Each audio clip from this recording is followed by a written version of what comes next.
ভারত কথার মধ্য দিয়ে চালিত সকলকে স্বাগত। মনের কথা এই সময় বিষয় যোগ বিজ্ঞান প্রথম পর্ব।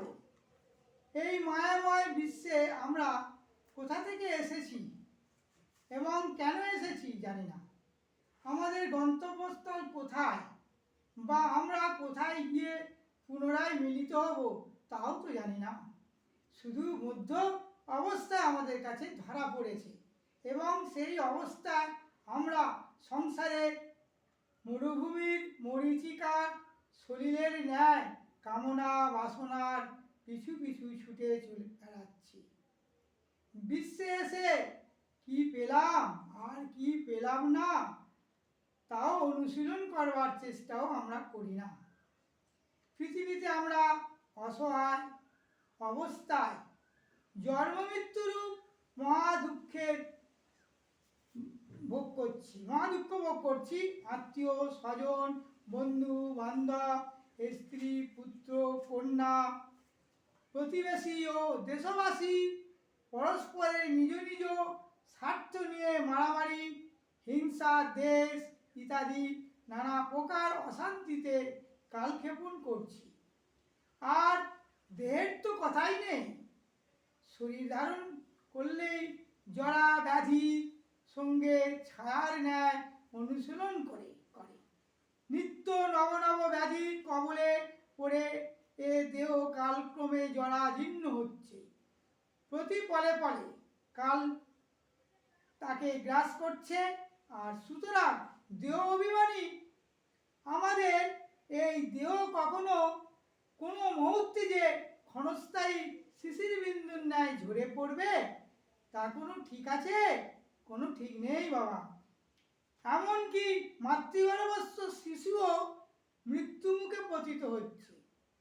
ইহা যেন অনিত্য সংসারের নিত্য ঘটনা। মরণের কোনো নির্দিষ্ট সময় নেই। যে কোনো মুহূর্তে কাল আমাদের গ্রাস করতে পারে। আমাদের পক্ষে কালাকাল মনে হয়, কিন্তু কালের তো অকাল নেই। এই সংসার সমুদ্রে আমরা বিবস্ত্র জীব। মৃত্যুরূপী জম আমাদের সাথে সাথে ঘুরছে শেষ নিঃশ্বাস ত্যাগের অপেক্ষায়। এই শ্বাসের পুঁজি নিয়ে আমরা পৃথিবীতে এসেছি। এই শ্বাসের সঙ্গে আমাদের অবিচ্ছেদ্য সম্বন্ধ। মাতৃগর্ভস্থ শিশু ভূমিষ্ঠ হলে মায়ের নারীর সঙ্গে তার যোগ থাকে।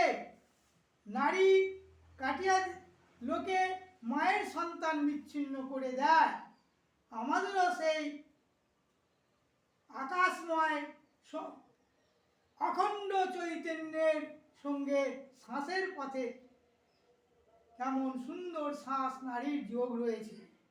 জন্মের সঙ্গে যে শ্বাস পাওয়া গেছে সেই শ্বাস নাসারন্ধ্রের মধ্য দিয়ে বহির্মুখ হয়ে আমাদের শ্বাস প্রশ্বাসের ক্রিয়া আরম্ভ হতে থাকে। এই শ্বাস প্রশ্বাসের স্বাভাবিক গতিভঙ্গ করে দিয়ে যে ক্রিয়া লাভের সাহায্যে ক্রিয়াকলাপের সাহায্যেই মায়াময় সংসার বন্ধন থেকে মুক্তি লাভ করা যায়, সেটাই হচ্ছে যোগ বিজ্ঞান।